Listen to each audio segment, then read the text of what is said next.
pedi uma palavra ao Senhor que falasse comigo, uma palavra que mexesse com a minha emoção, ou que mexesse mesmo de verdade com as minhas estruturas, porque uma coisa é você estar sentado aí, eu não quero desprezar, e não quero lançar fardo maior sobre você, ou sobre quem ministra sobre você, mas uma coisa é você estar sentadinho aí, não ter muitas responsabilidades, não ter muitas atividades na igreja, e estar passando pelos seus problemas, pelas suas lutas. Outra coisa somos nós, os seus pastores, os seus ministros que vêm aqui em cima, e que além de superar os seus próprios medos, além de superar os seus próprios desafios, ainda precisam estar bem com o Senhor, para poder receber do Senhor alguma coisa que fale ao seu coração. Então, pense 2 vezes antes de orar por um dos seus pastores, porque a sua oração precisa ser no nível bem mais elevado do que já é, bem mais constante do que já é, bem mais consistente do que já é, porque estar na linha de frente é bom, é maravilhoso, é gratificante. Essa semana eu ouvi um pregador muito conhecido lá fora, pastor de uma mega igreja nos Estados Unidos, dizendo que era um privilégio poder ser escolhido por Deus para liderar, mas era duro ter que aguentar e ter que pagar o preço por essa liderança. Então, irmãos, ore um pouquinho pelo seu pastor, gaste tempo em oração pelos seus pastores, pelos ministros que vêm aqui.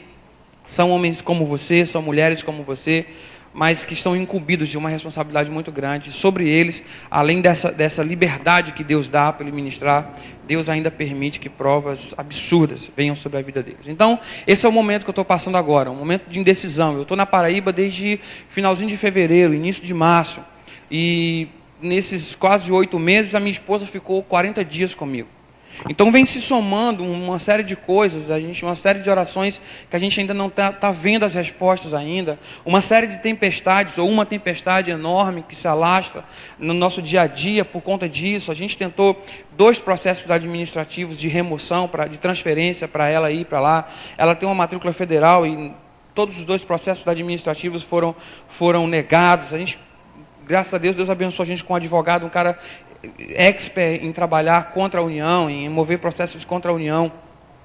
E o cara ficou super animado, não, vamos redigir isso aqui, vai dar certo e tal. Irmão nosso, cheio de fé e tal. Chegou lá, o diretor do hospital negou de novo o processo. Então vamos partir para a justiça comum. Eu tenho experiência, eu tenho know-how aí para falar sobre isso. Então montamos um processo muito bem estruturado, muito bem feito, muito bem arquitetado. Demos entrada, pedimos uma liminar, a juíza negou a liminar, a juíza negou o processo, recorremos numa instância superior. Ele falou assim, não, agora olha, mais da metade dos meus processos eu só ganho em instância superior. Caiu lá no sorteio lá, um desembargador amigo dele, que já se conhece há muito tempo, e aí agora vai dar certo, a gente vai nessa força, vamos caminhar, vamos junto. O desembargador acata a decisão da juíza, nega novamente o nosso processo, cai o diretor e a diretora de enfermagem do hospital, sabe, irmãos, desencadeia uma série de perseguições no trabalho dela, mexe com o nosso emocional, e aí quando a gente pensa que o dia vai amanhecer, afinal de contas a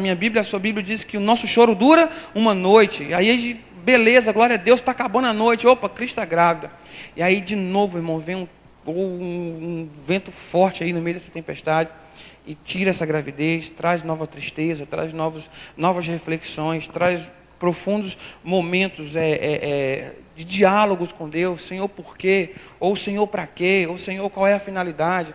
A gente não quer ser rebelde, a gente não quer ser negligente, a gente não quer ser indigno, mas Senhor, o que está acontecendo? A gente não entende e tal, e vai, e caminha, e Deus me deu esse texto maravilhoso. Márcio, me desculpa, coloca aí, meu filho, frutos da tempestade. Perdão, mas eu estava ali tão ligado e Deus estava ministrando ainda comigo. Irmãos, isso aqui não tem nada enlatado aqui. Eu não estou trazendo para vocês uma mensagem antiga, uma feijoada gospel espiritual, não. Estou trazendo uma coisa fresquinha, um arroz com feijão, um bife com batata frita, que Deus ministrou ao meu coração esses dias aqui, enquanto eu orava e buscava uma resposta do Senhor. Portanto, eu não trouxe verdades teológicas assim. Vocês estão falando sobre a semana da reforma. Eu não trouxe aqui um debate teológico para aguçar vocês, para botar ainda mais lenha nessa reflexão, nesse momento de reflexão teológica que vocês estão vivendo. Eu não inventei a pólvora, eu não descobri a roda, sabe, assim, eu não fiz nada disso agora. Eu quero trazer para vocês, irmãos, algo fresquinho, assim, mas que Deus está ministrando isso com tanta propriedade no meu coração. E eu queria chamar carinhosamente essa mensagem de frutos da tempestade. Eu queria convidar você a abrir a sua Bíblia, Atos capítulo 27. Queria ler muitos versículos aqui com vocês, para a gente entender um pouquinho a ideia desse texto. Atos dos Apóstolos, capítulo 27.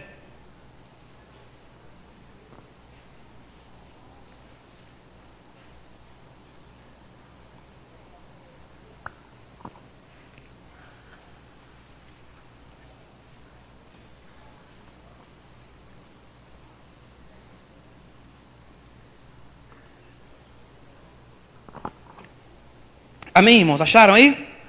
Quem achou, fala amém. Quem não achou, fala, estou procurando. E eu estou esperando, irmão. Pode ficar à vontade.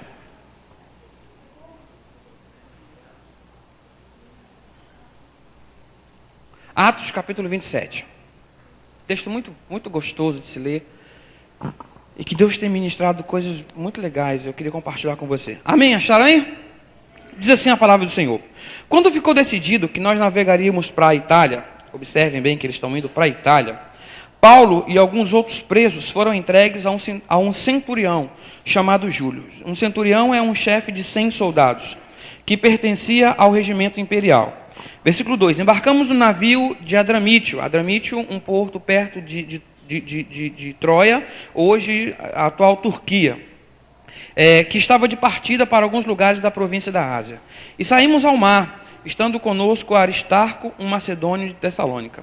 No dia seguinte, ancoramos em Sidom, e Júlio, num gesto de bondade, que só Deus entende por que esse cara fez isso, liberou Paulo e permitiu-lhe que fosse ao encontro de seus amigos para que esses suprissem as suas necessidades. Quando partimos lá, passamos ao norte de Chipre, porque os ventos nos eram contrários. Observa comigo que eles já mudaram completamente o rumo. Pegaram o vento contrário e agora já não estão indo mais em direção à Itália. Agora já estão indo ao norte de Chipre, porque os ventos eram contrários. Versículo 5.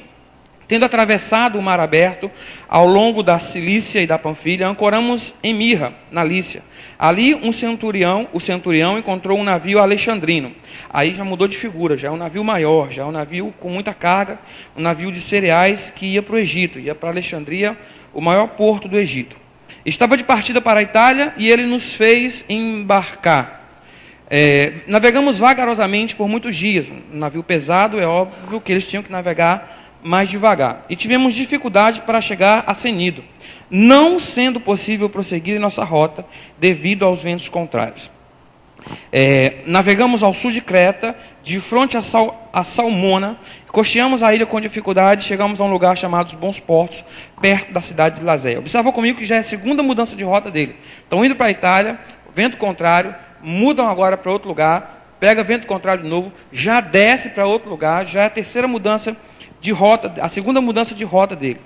Tínhamos perdido muito tempo e agora a navegação se tornara perigosa, pois já havia passado o jejum.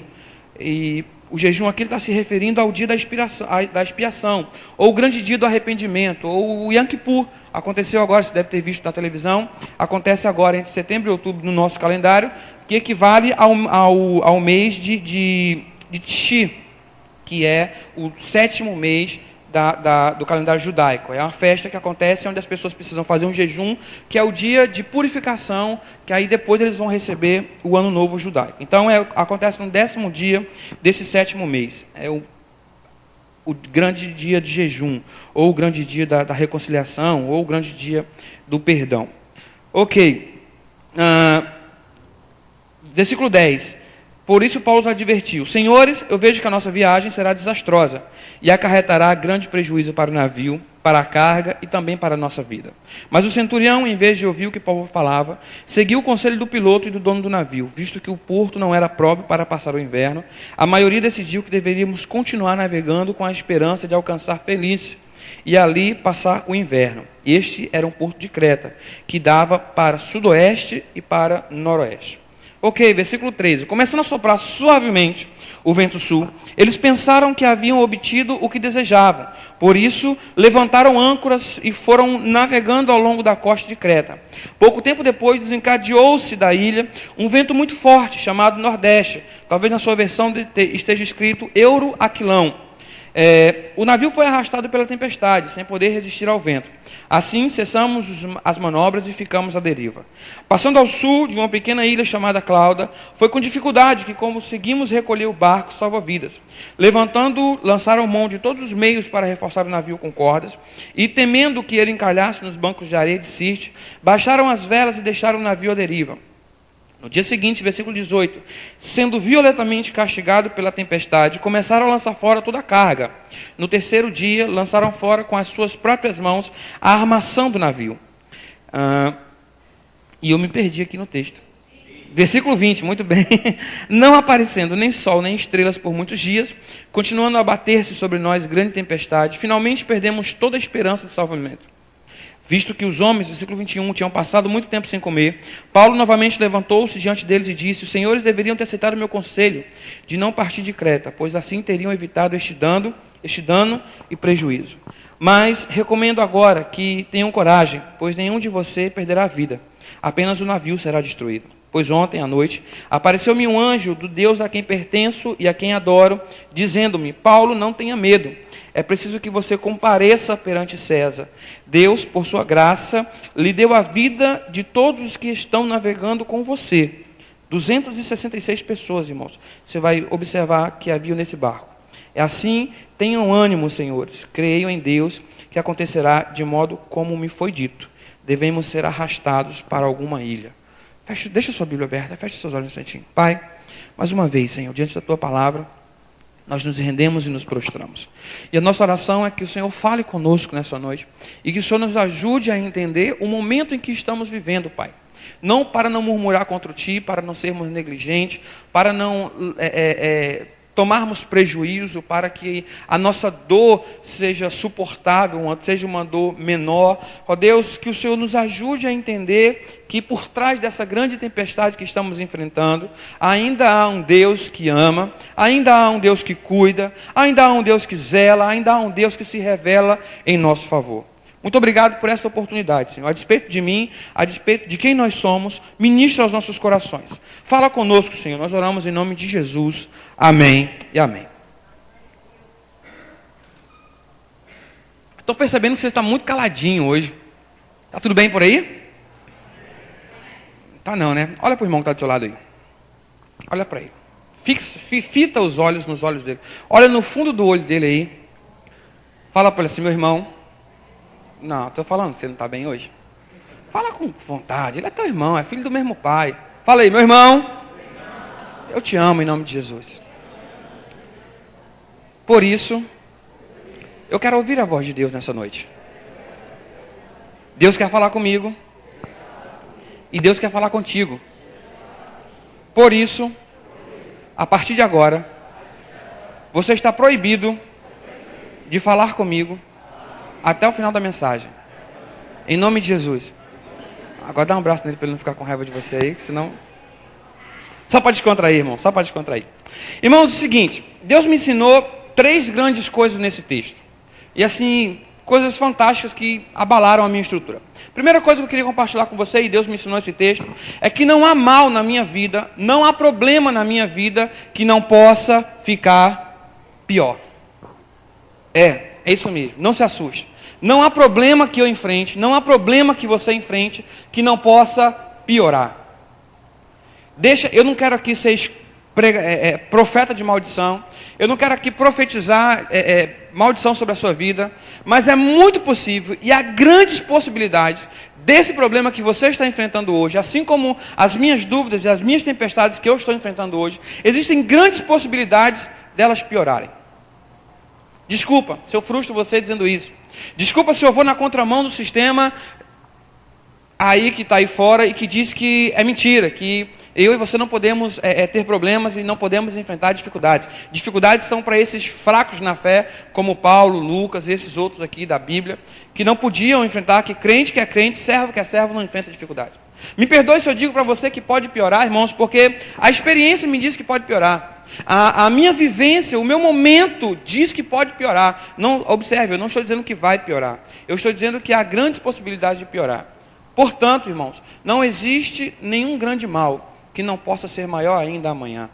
Não existe lágrimas de hoje que não possa ser menores que as lágrimas que você vai derramar amanhã. Eu e você vivemos sobre uma promessa, e essa promessa é contida na palavra de Deus, que diz, eu citei no começo, o choro, ele pode durar uma noite, ou seja, a minha luta, a sua luta, a minha dificuldade, a sua dificuldade, tem data de validade, tem limite, até nisso Deus coloca limite, no meu e no seu sofrimento. Esse limite, diz Deus, que é uma noite. Para alguns, irmãos, observa comigo, que para alguns, essa noite pode ser 12 horas, como uma noite convencional, que você dorme e aí no outro dia, beleza, já acabou a noite.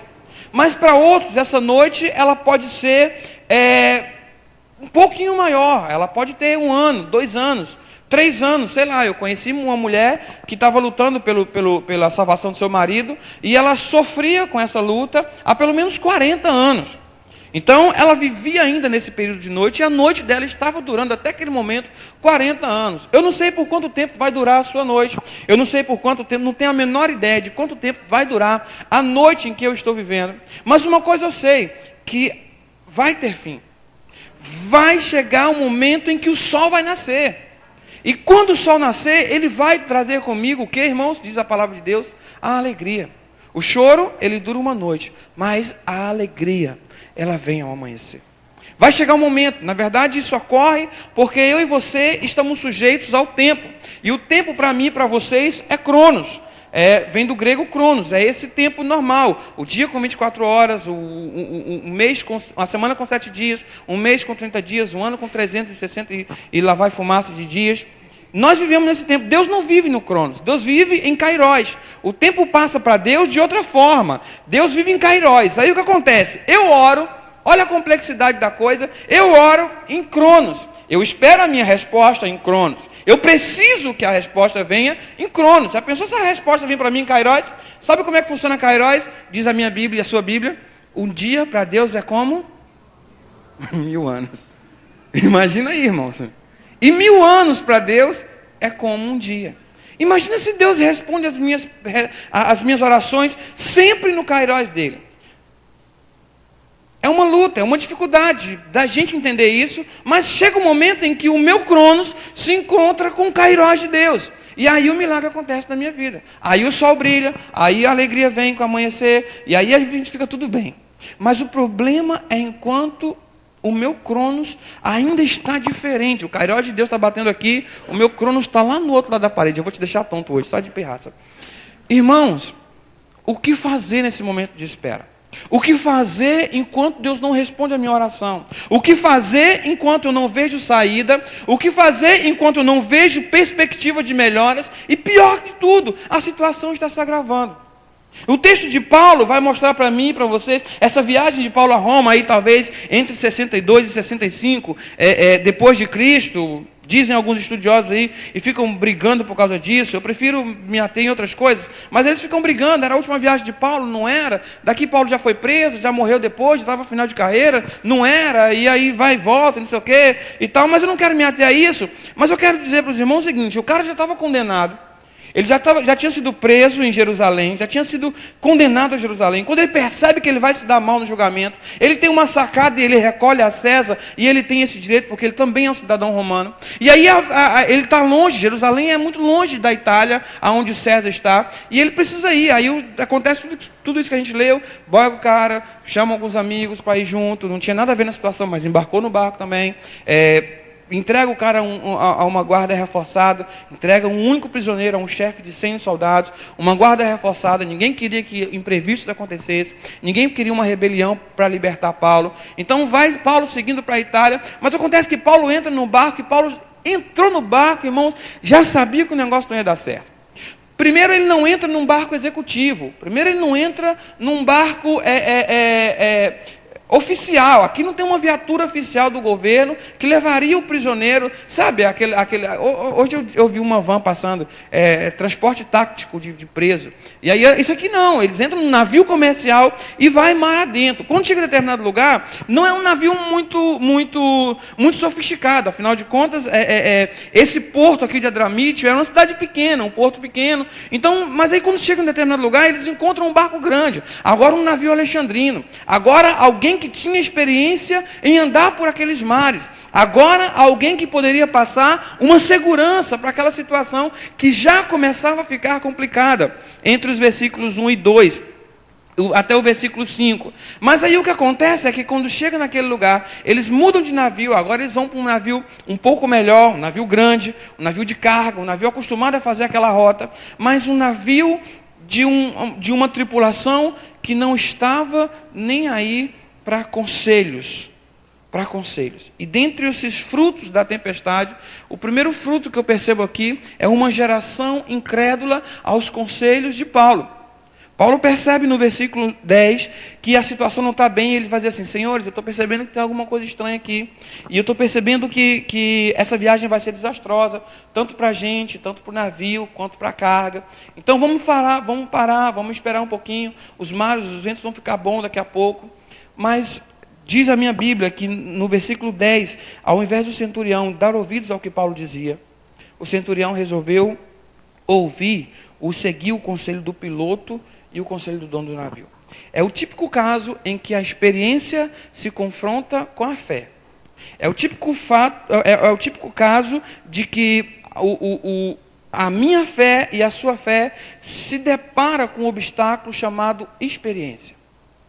E aí, nós somos muito tendenciosos, irmãos, a seguir a experiência. Deixa eu colocar isso em prático para você. É quando a minha fé e a sua fé de ser curado se depara com o laudo médico e com o diagnóstico médico que diz que é uma doença que, humanamente falando, não tem cura. Talvez um câncer, talvez alguma coisa um pouco pior. Somos tendenciosos a aceitar os conselhos da experiência quando a nossa fé não é muito bem vista no meio onde nós estamos inseridos. Afinal de contas, é mais cômodo. Afinal de contas, o preço a pagar pelo laudo médico, e aqui eu quero abrir um parênteses e dizer para você, em nome de Jesus, eu não estou aqui menorizando ou desvalorizando o trabalho do médico. Hoje eu fui ao médico, hoje ele me receitou medicamento, eu já comprei o medicamento, já estou tomando o medicamento, porque eu entendo que Deus também usa os médicos, que os médicos são instrumentos de Deus também. Mas eu estou falando em casos específicos em que o seu coração está dizendo que você vai ficar curado, e o médico está dizendo para você que você não vai ficar curado, e muitas vezes nós sucumbimos nas palavras de homens. Eu estou dizendo que muitas vezes o sistema global diz que o mundo está enfiado em uma crise financeira que vai ser completamente possível você comprar a sua casa própria, por exemplo. Ou você ser promovido no seu trabalho, ou você ser promovido no seu emprego. E aí, temendo o que pode nos fazer o homem, temendo o que a experiência pode nos fazer, nós acabamos matando a chamazinha de fé e que Deus está inserindo na minha vida e na sua vida por causa dos conselhos da experiência. Eu posso ver daqui em cima alguns cabelos brancos, com todo respeito aos seus cabelos brancos. Eu vejo aqui também alguns não cabelos, né? Deixa eu voltar. Terra, vou beber água. É água. Não podia deixar passar essa. Mas eu vejo alguns cabelos brancos daqui. E com todo respeito, irmão, ao seu cabelo branco, com todo respeito à sua experiência, minha esposa sabe o quanto eu sou fã, principalmente da terceira idade, com as suas experiências, com os seus casos, com a sua vida. Mas nem sempre você, pela sua experiência, é o dono da verdade. Nós somos tendenciosos, irmãos, a achar que quando alguém vem a nós com alguma palavra, e com algum conselho, com alguma orientação, a primeira coisa que nós fazemos é uma análise interna do currículo dessa pessoa. Espera aí, deixa eu ver quem é você para estar aqui falando comigo. Você estudou no Pedro II, você fez uma boa faculdade, é verdade, você tem um bom diploma. Talvez você tenha um pouco de gabarito para falar comigo, para me dar conselho. Talvez eu leve em consideração aquilo que você está falando.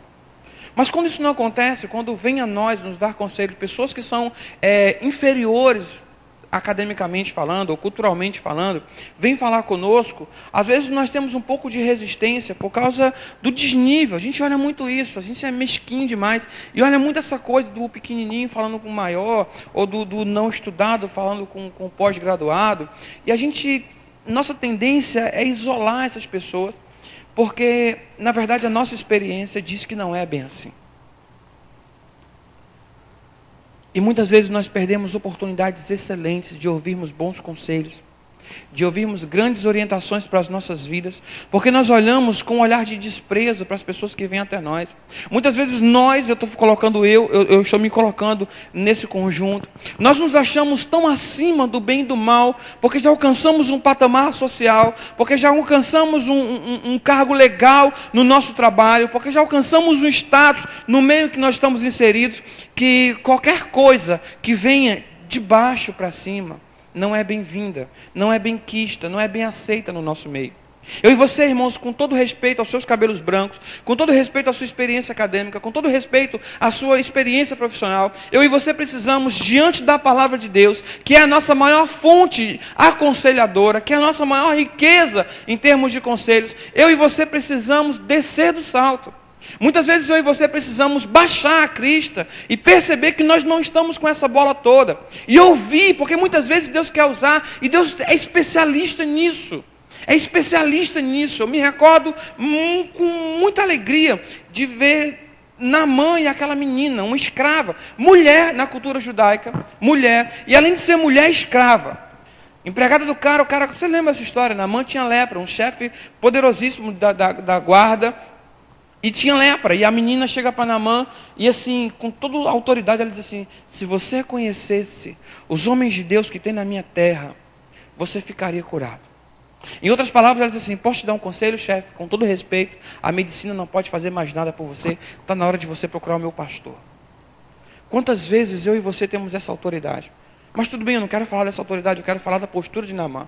Naamã poderia olhar para aquela garotinha e falar assim: quem é esse projeto de gente que ousa, primeiro, me dirigir a palavra, e segundo, me ensinar o que eu tenho que fazer com a minha doença?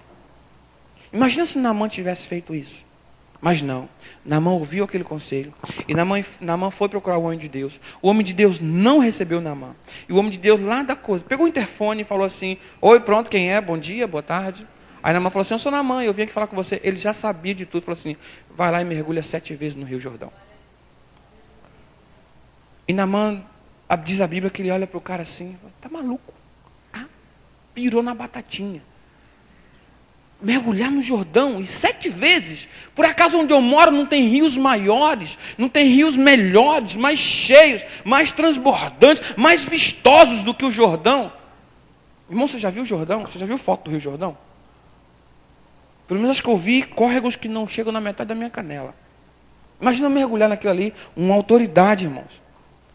Hoje, comparando ao nosso país, o ministro da Casa Civil, ou o chefe de segurança nacional, mas ele foi lá, e mesmo contrariando a sua própria experiência, porque a experiência de Naamã dizia para ele que o que poderia curá-lo seriam outras coisas completamente diferentes do que dar 7 mergulhos num riozinho raso, mínimo, se comparando com o que ele tinha na terra dele.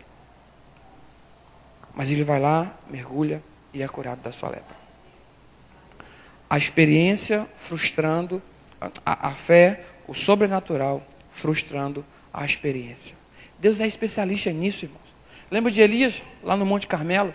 A experiência dizia que para chamar a atenção do seu Deus, você precisaria se sacrificar para que esse Deus viesse até você, para que esse Deus ouvisse você. E Elias faz diferente. A voz da experiência diz isso. A voz do sobrenatural, sabe o que diz? Cava esse buraco e enche d'água. Mas Elias, Deus vai responder com fogo. Foi você que propôs essa coisa maluca. Primeiro vai cair fogo de onde não há nenhuma possibilidade. Cair fogo do céu. Segundo, queimar. Não era só cair fogo. O fogo tinha que consumir todo aquele holocausto. Toda aquela oferta. E aí, acima de tudo, irmão, não precisa ir muito longe na escola para saber que fogo e água não combinam, irmãos. Não combina, não casa. Alô? A experiência diz isso. Mas o sobrenatural responde à experiência. Que caiu fogo do céu, que lambeu aquilo ali. E se fosse possível, Deus ainda deixava a marca lá, tipo do Zorro, se fosse preciso. Para mostrar que Ele é Deus.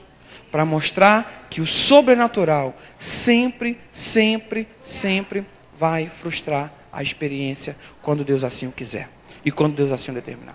Portanto, irmão, eu não sei qual é a tempestade que você está vivendo, mas desce do salto um pouquinho. Estamos falando de especialistas que sabiam como conduzir um bom navio, especialistas que sabiam como trabalhar. Ele fazia aquele percurso ali várias vezes por ano, chovendo, fazendo sol, com vento ou sem vento, com carga ou sem carga, com gente ou com gente, com Paulo ou sem Paulo. Eles passavam ali 1000 vezes por ano, irmãos. E agora chega um maluco que ninguém sabe de onde veio, que só sabia arrumar confusão por onde passava, que por formação era um cara grande acadêmico, mas não tinha nenhum know-how na parte marítima, que não entendia nada de embarcação, dizer que vai ser uma viagem desastrosa, pelo amor de Deus. Pelo amor de Deus.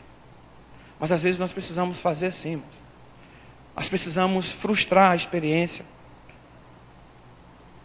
Porque muitas vezes Deus quer falar conosco coisas grandiosíssimas que estão ocultas aos nossos olhos, e a experiência não vai nos deixar ouvir. É muito importante os anos que você passou na academia, na faculdade, é muito importante a sua carreira profissional, não há dúvida disso, irmão. Mas chega um momento na sua vida, chega um momento na minha vida, que isso não serve de nada. Diploma não responde às minhas perguntas espirituais. Diploma não responde, não revela a vontade de Deus no mundo espiritual. Quem dá a última palavra na minha vida e na sua vida é o Senhor. Quem dá a última palavra para mim e para você é o Senhor, irmãos. A Bíblia está cheia, pega de Gênesis a Apocalipse. Dificilmente eu e você vamos ver Deus sendo taxativo. Dificilmente nós vamos ver Deus sendo ditador ou severo demais de uma ordem, dizer assim, é assim, ponto e basta. A grande maioria que eu vejo Deus ministrando aos homens, em toda a Bíblia, do Velho e do Novo Testamento, de Gênesis a Apocalipse, a maior parte das vezes que eu vejo Deus falando, Deus fala em forma de conselho. Deus chama o homem e dá ao homem o seu conselho, e muitas vezes Deus ainda insiste nesse conselho, mas Deus nunca, o meu Deus, nunca o seu Deus é abusado demais a ponto de tomar decisões por mim e por você. Afinal de contas, eu e você não somos fantoches, somos homens. Deus nos fez homens e mulheres inteligentes. Essa massa cinzenta que Deus colocou na sua cabeça e na minha cabeça é para mostrar para mim e para você que nós temos a capacidade de pensar, de raciocinar e de fazer as nossas próprias escolhas. E de fazer as nossas próprias escolhas. Afinal de contas, quando Deus cria o homem à imagem e semelhança dele, Ele não cria o homem parecido com Deus. Deus não é assim como eu, que tem um tupete, que tem uma barriguinha saliente. Deus não é como você, irmão, com essa careca que está brilhando aqui. Mas Deus não é como você, que tem esse cabelo loiro. Não. Ele olha para trás para jogar para o outro. Deus não é assim. Quando Deus me dá a sua imagem, Deus me dá a sua semelhança, Ele me dá a minha essência, sobretudo com os direitos de escolhas, com a capacidade de pensar e tomar as nossas próprias decisões. A gente vê Deus falando de tantas outras coisas, de tantos outros modos. Deus chega para Adão e Eva e fala assim, não é para comer dessa fruta aqui, mas se você comer, isso não é ordem, irmão, isso é conselho. Se você comer, os seus olhos vão se abrir, você vai conhecer o bem e o mal. Se Deus não quisesse que Adão e Eva comessem daquela fruta, Ele tinha tirado aquela árvore de lá. Ele tinha plantado aquela árvore aqui e tinha colocado Adão e Eva lá em Japeri, sabe, lá em Paracambi, que é mais longe ainda. Deus tinha colocado o jardim de Eva e Adão aqui e a árvore do bem e do mal lá em Serra Grande, no sertão da Paraíba, onde eu estou. Para que o homem não tivesse contato com aquela árvore. Deus coloca ali, Deus mostra, está vendo ali? Árvore do conhecimento do bem e do mal. Você não deve comer, mas se você comer, os seus olhos serão abertos. Eu vejo em Deuteronômio capítulo 30, Deus falando com o homem assim, hoje convoco o céu e a terra, como testemunha perante você, que coloquei diante de você a vida e a morte, a bênção e a maldição. Aí vem um conselho de Deus, escolhe, pois, a vida, para que te vá bem, para que você viva, para que viva seus filhos, para que viva sua mulher, os seus descendentes e toda a sua geração. Deus não é ditador. Deus não é ditador. Eu e você vamos morrer velho, careca, sem dente, mas ainda assim vamos ter direito a fazer as nossas próprias escolhas. Por isso eu e você não podemos desprezar os conselhos que vêm sobre as nossas vidas. Eu e você não podemos desprezar aquilo que Deus pode fazer na minha e sua vida através dos conselhos que nós recebemos diariamente por onde nós passamos. Não podemos. Não é à toa que Deus estabelece 2 caminhos, um largo e um estreito. Não é à toa que Deus coloca 2 portas para o homem andar, uma larga e uma estreita. Ele dá o conselho. Vai pelo caminho estreito. O caminho largo é bom de andar, mas conduz a não sei o quê. Não é à toa que ele dá 2 fundamentos. O homem constrói a sua casa na rocha e o outro constrói a sua casa na areia. Sempre 2 exemplos. Ele sempre vai falar das virgens prudentes e das virgens loucas. Ele sempre vai falar do servo bom e ele sempre vai falar do servo negligente. Ele sempre vai falar entre céu e inferno. Ele sempre vai falar em longe dele e distante dele. Porque eu e você temos direito à escolha. Ou você pensa que foi por acaso que tinham 2 ladrões? Por que não tinham 5 ladrões pregados ao lado de Jesus na cruz? Por que não era um só? Por que não eram 3? Irmãos, 2 vai sempre significar escolha. Observa, 2 ladrões idênticos. Um escolhe a vida e o outro escolhe a morte.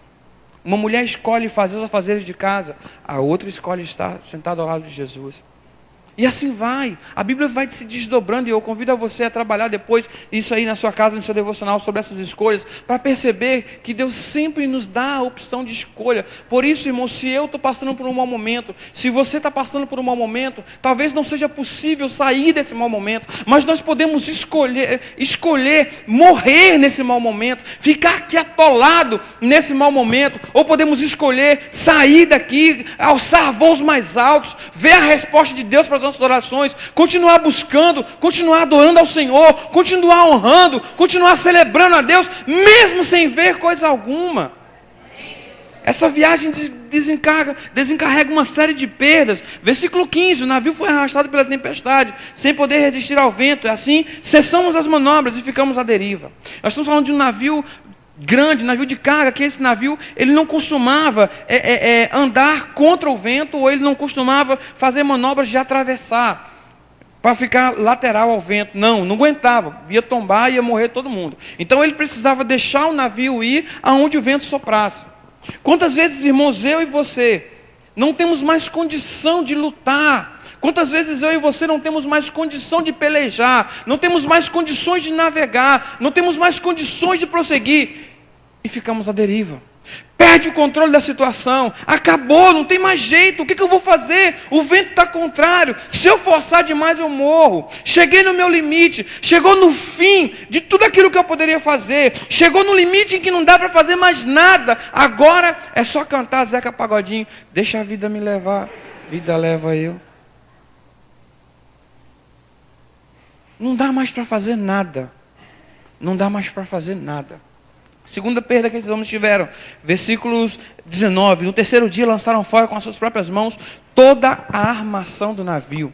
Esse navio dispunha de um mecanismo de segurança auxiliar. Era uma armação extra que eles faziam e amarravam ela com corda todinha. E davam uma espécie de reforço nesse navio. E eles lançaram mão de tudo isso, jogaram isso fora, não servia para nada. Sabe o que isso está dizendo? Isso está dizendo para mim que chega um momento em que o meu currículo e o seu currículo não servem mais para nada. Vai chegar um momento fatalmente na minha vida e na sua vida que vamos estar diante de uma tempestade aonde os nossos conhecimentos científicos não adiantam de nada. Essa semana eu vi coisa fantástica. Uma mulher amiga da gente, amiga em comum minha e da Cris, ligou e disse que um médico está passando por um problema de saúde terrível e que não sabe mais o que fazer. Que paradoxo. Mas é porque chega exatamente o momento, irmãos, em que acabou. Não dá mais. Olha para o teu currículo. Folheia aí, irmão. Eu folheei minha Bíblia, eu folheei... e não sei, eu vou fazer o quê? Eu vou soltar e vou deixar para ver o que acontece. Eu vou contar com a sorte, eu vou fechar meu olho e vou escolher aqui para ver o que vai acontecer. Porque eu não tenho mais condições. Eles não tinham mais condições de segurar. Deixam o barco à deriva, vamos ver o que vai acontecer. Não adianta mais lutar. Além de deixar a deriva, agora vamos lançar fora toda essa estrutura que não presta mais para nada. Sabe outra coisa que eles perderam, irmão? E isso eu queria encerrar com com essa perda, versículo 20, não aparecendo nem sol nem estrelas por muitos dias, e continuando a bater-se sobre nós grande tempestade, finalmente perdemos toda a esperança de salvamento. Eu não sei se você percebeu, mas quem está narrando esse fato é Lucas, o grande historiador. Doutor Lucas, médico, gabaritado, bom profissional, escreveu o Evangelho de Lucas, e agora está escrevendo o livro de Atos. Foi pesquisar essas coisas assim, só para esclarecer a um amigo algumas coisas que aconteceram. O cara entra nessa furada, mas é Lucas, o super, hiper, big, mega, ultra espiritual da Bíblia. E do outro lado tem Paulo. Na Bíblia não há narrado um pregador tão eficiente quanto Paulo, um cara de muita experiência com Deus, de orar e ver Deus responder, um cara capaz de fazer, realizar coisas grandiosas na presença de Deus, que se atreve a dizer para mim e para você, no versículo 20, que nós acabamos de ler, perdemos finalmente toda a esperança. Se super-homens, entre aspas, como esse, se heróis da fé como esse, irmãos, perdem a esperança, o que eu faço diante da minha tempestade? O que você faz diante da sua tempestade? Deus adora. Deus, se tem uma coisa que Deus gosta na Bíblia, irmãos, e Deus gosta, e isso está relatado na Bíblia, é desse tipo de oração. Finalmente, perdemos toda a esperança de vida.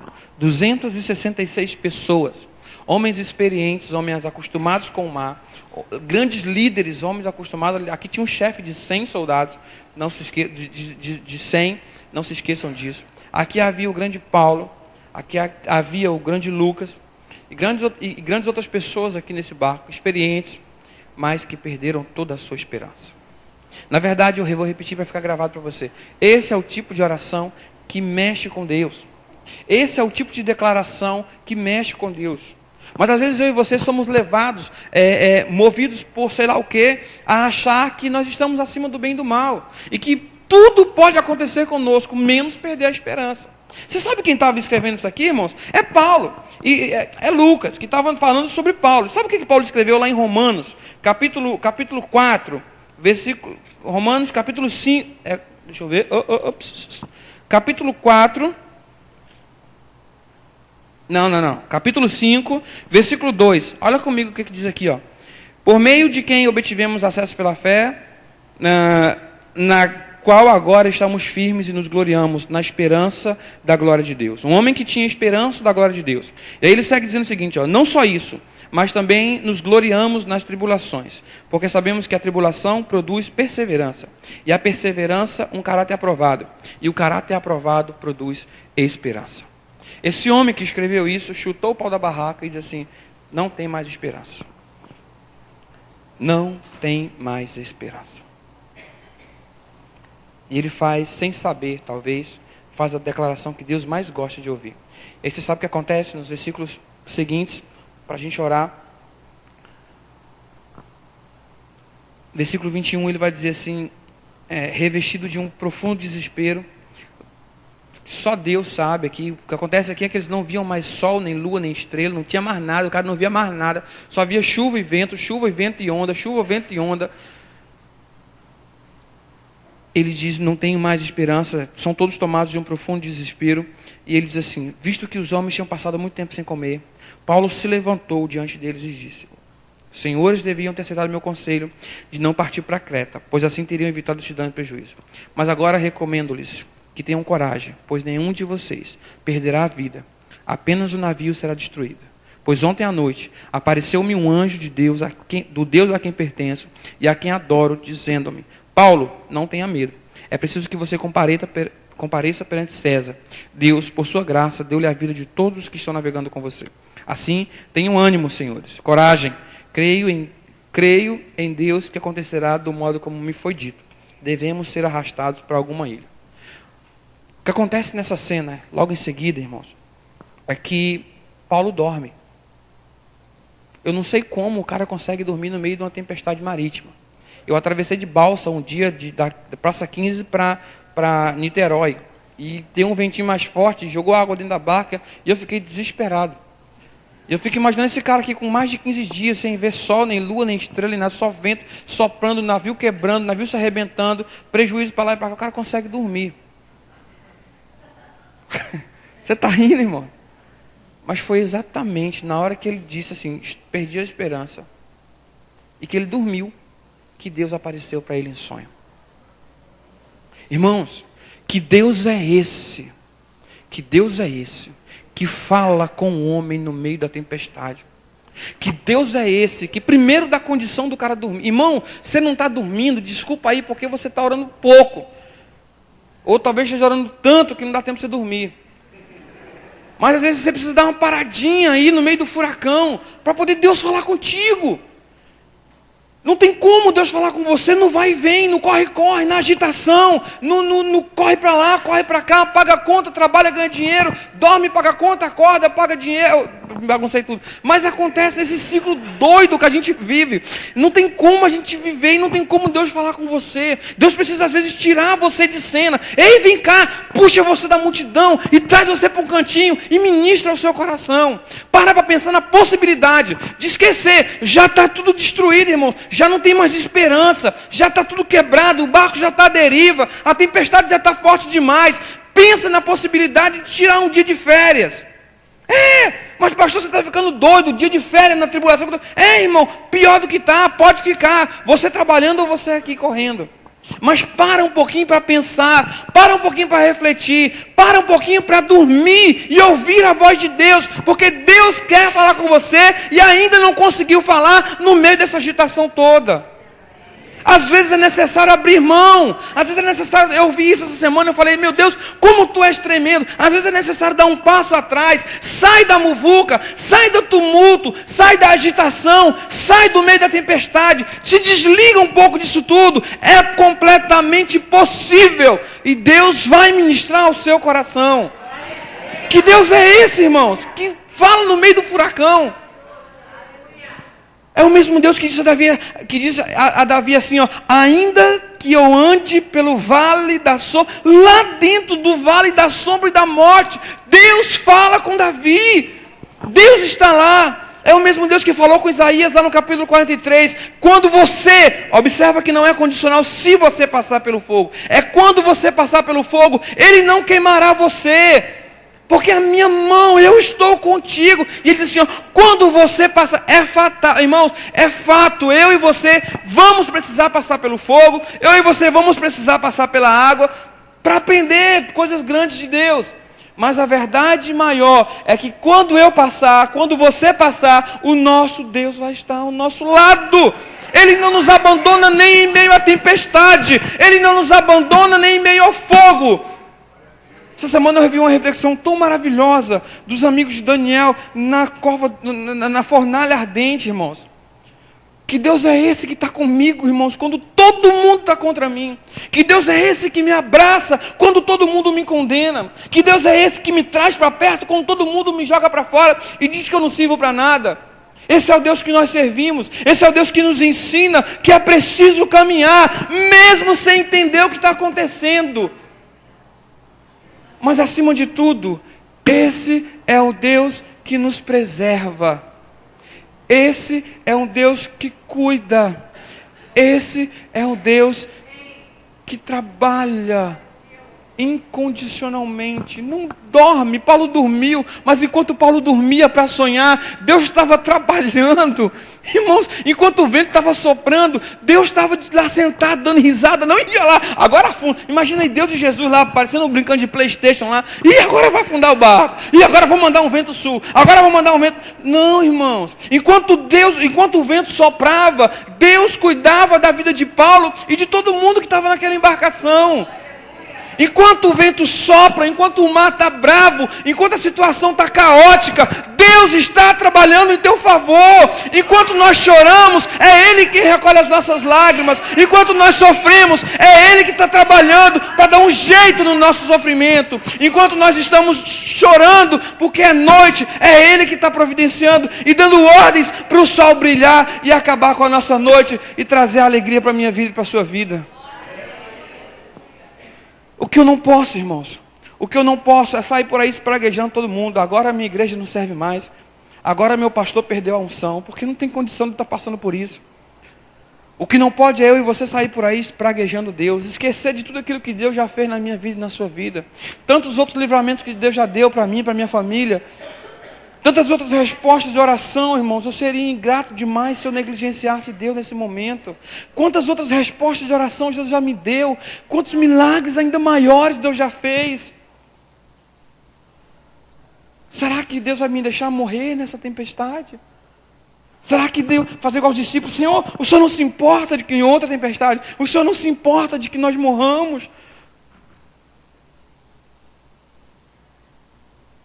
Enquanto eu choro, enquanto você chora, enquanto eu busco, enquanto você busca, Deus trabalha em nosso favor.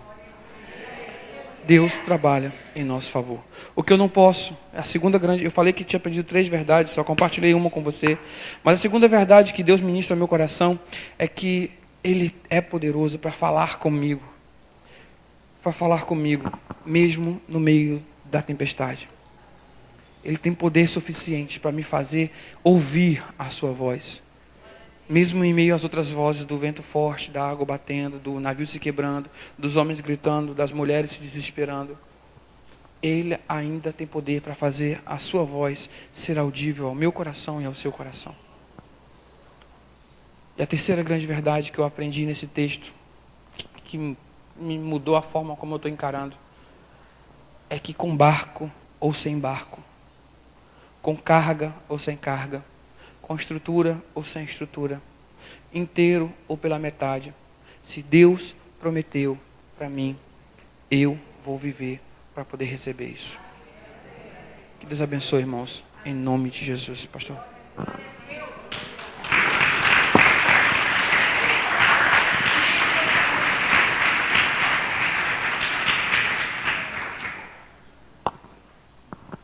Graças a Deus. Amém? Você foi abençoado, hein? Vamos ficar em pé, vamos.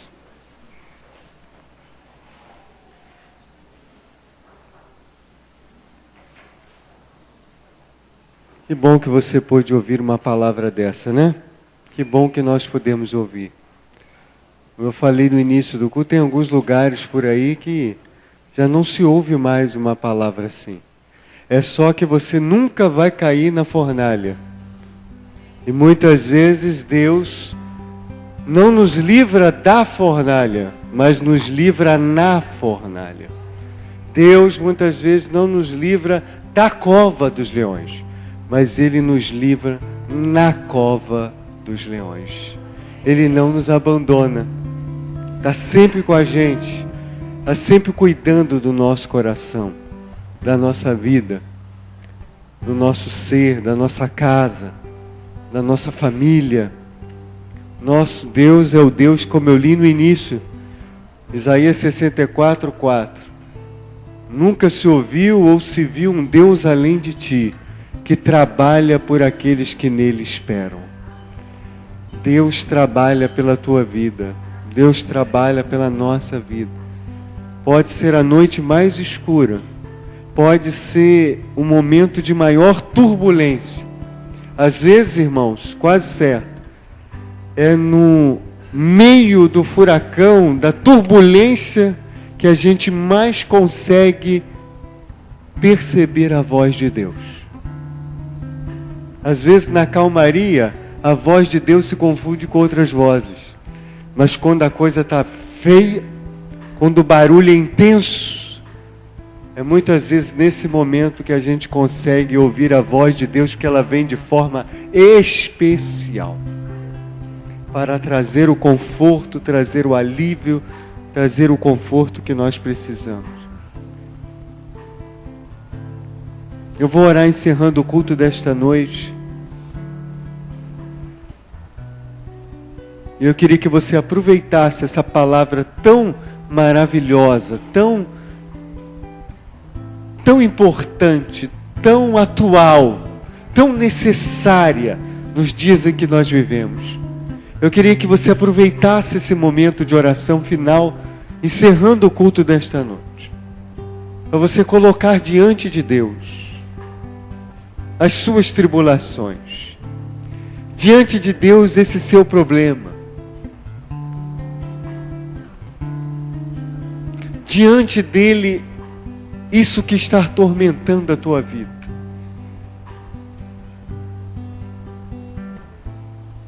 Porque eu tenho certeza que ele, como foi pregado aqui nesta noite, pode ser a tempestade mais feia possível. A promessa dada a Paulo é que nenhuma vida se perderia. Então a tua vida e a minha vida não vão se perder em meio a essa batalha que você e eu estamos enfrentando. Porque a nossa vida está escondida em Deus. Então eu queria que você aproveitasse esse momento para colocar diante de Deus a tua mazela, a tua miséria, o teu problema, a tua dificuldade. Não poderia encerrar o culto desta noite depois de uma palavra tão poderosa como essa, tão certeira como essa, de nos dar essa oportunidade de nos colocarmos diante de Deus. Dizendo: Senhor, só o Senhor pode me dar a diretriz nesta hora. Só o Senhor pode trazer a resposta que eu preciso. Só o Senhor pode me fazer entender o que eu estou passando. Só o Senhor pode me ajudar a tirar frutos dessa tempestade que eu estou passando. Só o Senhor pode me fazer o lado positivo, ver o lado bom disso. Só o Senhor pode. Senhor Deus e Pai, nós acabamos de ouvir a Tua palavra, que foi ministrada com sabedoria e com autoridade nesta noite. E mediante o poder da Tua palavra que foi ministrada nesta noite, nós nos colocamos à Tua disposição, para o Senhor trabalhar na nossa vida, para o Senhor nos mostrar a Tua direção, para o Senhor nos guiar nos Teus caminhos, para o Senhor nos dar força para continuar a lutar. Que a cada dia, em meio às lutas, em meio aos problemas, nós estejamos dispostos a lutar cada dia mais um round, mais um round, mais um round, sabendo que a vitória é nossa pelo sangue de Jesus. Sabendo que o inimigo já está derrotado pelo sangue de Jesus. Sabendo que o Senhor já nos garante a vitória final. Chovendo ou fazendo sol, Senhor. Com saúde ou sem saúde. Com trabalho ou sem trabalho. Com paz na minha casa ou com desassossego. Momentos de calmaria ou de lutas. Em momentos de santidade ou em momentos de fraqueza espiritual. Não importa. O Senhor continua sendo o Senhor. E nós não vamos desistir do Senhor. Porque o Senhor não desistiu de nós. O Senhor foi até o final, até a morte e morte de cruz, para nos dar a vida eterna. Então, Senhor, nesta noite, abala vidas aqui neste lugar. Se alguém entrou aqui nesta noite pensando em desistir do Evangelho, desistir da vida cristã, está repreendido esse pensamento, em nome de Jesus. Mediante a autoridade da Tua palavra que foi pregada nesta noite. Nós não ficaremos à deriva. O Senhor está no nosso barco. E vamos chegar até o nosso destino para a Tua honra e para a Tua glória. Senhor, muito obrigado. Nos dê um restante de noite na Tua presença. Que possamos voltar em paz para os nossos lares. Possamos chegar em casa e ver tudo em ordem, na mais perfeita ordem, porque o Senhor tem cuidado de nós. Nós te agradecemos em nome de Jesus. Se você concorda, diga amém.